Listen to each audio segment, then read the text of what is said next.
Donald Trump just today announced up to $500 billion for the development and building out of Stargate. I'm Dr. Hassan, board certified trauma anesthesiologist. If you are a healthcare provider, you need to watch this video. After 4 o'clock today in the Oval Office, Donald Trump, the CEO of Oracle, Larry Ellison, the CEO of OpenAI and ChatGPT, Sam Altman, and the CEO of SoftBank, Masayoshi-san, they all gathered together to announce the building of 10 data centers, up to 10 data centers with the up to $500 billion private sector investment for healthcare records. Why is this important? You guys didn't know Larry Ellison owns Oracle. Oracle owns Cerner. Cerner is one of the biggest, if not the biggest, EHR medical record for the entire country in the United States. If you are a medical provider or you've ever been in the hospital, you know how horrible Cerner has been. Well, last year, Oracle purchased Cerner, and now with this $500 billion AI investment, they're going to turn it into an AI machine. Larry Ellison said this: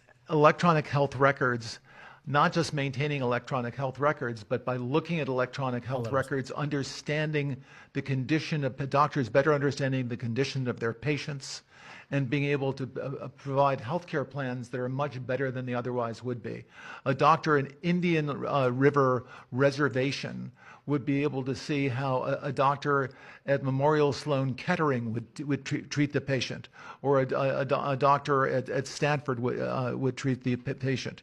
We actually provide all of that information, all of that guidance to the doctors who are treating cancer patients or patients with any other kind of disease, made possible by AI. And his goal is to integrate AI. So if you are a doctor in, let's say, Midland, Texas, and you have a patient that comes in with some type of cancer, AI can pull the data from hundreds, if not thousands of cancer cases, similar cancer cases. Let's say it's a specific breast cancer. They can go and look at what MD Anderson's doing, Sloan Kettering is doing, Cedars-Sinai is doing. They find all the best doctors in the world, and it recommends an algorithm. Hey, you should use this type of chemotherapy or that type of chemotherapy. And because of that, they are lowering the barriers. They are lowering the mystique of those institutions. Now, please don't get it twisted. It's not going to change overnight. The best surgeons, the best doctors are going to be at the best institutions. What this does is it elevates all the other hospitals, the community hospitals out there, that if you have some sort of specific diabetes, if you have some sort of thyroid disease, if you have some sort of hematological disease, you typically have to go to the academic centers. You typically have to go to one of the cancer centers in order to get treated for whatever you have. And this delays the treatment. And when you delay the treatment, especially if you have cancer, that's your life. What this is doing is it's increasing the community hospital's capabilities. It's decreasing the barrier to entry to treat complex medical conditions. And if you're a medical professional, you know what the biggest hurdle is: trying to get the patient in the door every single week, every single 3 days for dialysis, for chemotherapy, for whatever treatment they need to have. But when you have to travel 45 minutes, 1 hour, 2 hours to the big academic center to get your treatment done, if you can have it done near your home, in your community, the compliance is going to go up, the general public health is going to go up. Now, the big warning for medical providers out there, medical students, PAs, anybody that's looking to the future of medicine. I made a video maybe 2 years ago that talked about medical fields that could be affected by AI, or could potentially be taken over by AI, and I caught a lot of flack for it. Well, we're seeing what's happening in real time right now. It won't be very long before a family practitioner, internal medicine doctor, a general practitioner will be able to take care of complex medical issues. We're talking about those kind of issues that you need a specialist for. If you have an algorithm, an AI algorithm that the community, that everybody kind of trusts, that, hey, if this thing suggests that we give this medication versus this medication, or you have this surgery versus this surgery, if that information is out there, it's being sourced, it's been verified, and it's doing well, the idea of being a non-procedural specialist in the future, it doesn't look too bright. So what I'm saying is that the medical field is rapidly going to innovate in the next 5, 7, 9 years, especially during this Trump presidency. The regulation, the laws, the amount of time it takes for certain new medical devices to be approved, it's going to be a lot shorter if they can roll back those medical regulations. So we might actually see the fruits of this labor. Now, they were predicting 1 to 2 years before this comes out. I'm going to be optimistic and say maybe 3 to 5 years, so maybe at the tail end of his presidency. But with that being said, the changes in medicine are coming. And if you're a leader in the medical field, you have to embrace this. There's no ifs, ands, or ors about it. Google's Gemini and ChatGPT's OpenAI are going to be recommending what medications to give, what treatments to have, and what type of doctors to see very soon, way before any of the institutions, any of the leadership, any of the doctors out there can even think about. It is a warning for those in the medical field to look in the mirror and make sure you're ready for the age of AI.